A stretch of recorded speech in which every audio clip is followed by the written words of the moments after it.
Hello, everybody, and welcome to a special edition of Friday Football Fever, brought to you by Ingman Marine here at SNN. I'm Don Brennan. Joining me today is Lyndon Blake, and she's been covering Suncoast sports for a while. I just got here, and I feel like I jinxed it because every week there's been rain, lightning, rain-shortened games, canceled games, postponed, rescheduled.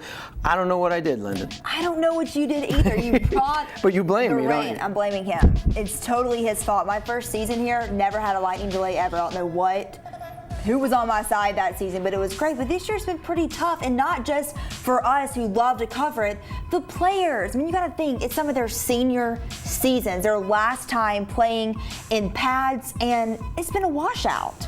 It has been crazy, and obviously everybody understands the hurricane. I was covering Hurricane Charley and the Charlotte High back then, and Charlotte High got devastated. But yeah, and I mean, you had coaches who had nowhere to live, you had players who had nowhere to live, literally homes destroyed. Football brought them together. They still practiced every day. They gave the uniforms out in a muddy field out of a barn. They practiced at Port Charlotte Stadium, where the minor league, where the Stone Crabs play, and it brought them together. I got chills thinking about covering that team and how resilient they were. But thankfully nothing happened like that, as bad as that. But we do have to make up the games. And I talked to Coach Josh Smithers of Riverview yesterday, and he talked about, like, now they have to reschedule their own games, figure it out. The state's not going to help you. The state organization, the FHSAA, isn't going to help you. Just be ready for the state championship when it comes in December. We're not moving anything around. And he said now he's got a ton of games to worry about. Yeah, we want people, before we get to that thought really quick, this is not our entire issue here locally. It's not just because of the hurricane. It's been every single week. I mean, the hurricane for some people didn't really mess up their schedules at all. But yeah, like you said, Coach Smithers is trying to figure it out.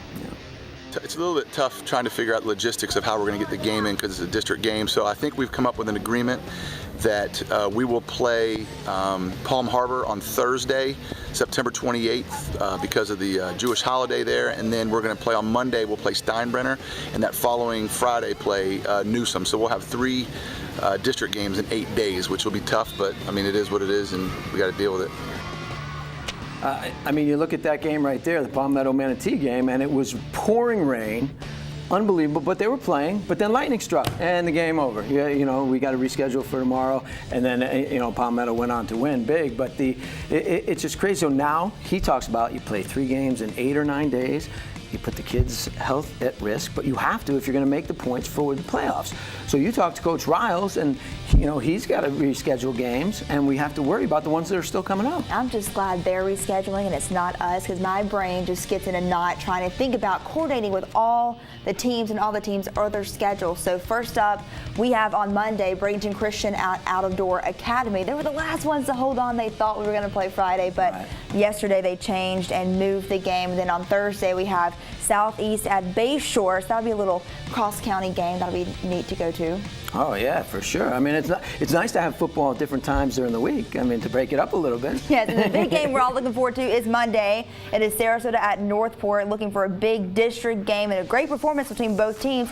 Here's what Sarasota head coach Coach Riles had to say about this matchup. Well, starting with me, that's our job, and then we need our kids to accept that preparation, and we feel confident that they will, and just to what we have to give them in a very short amount of time.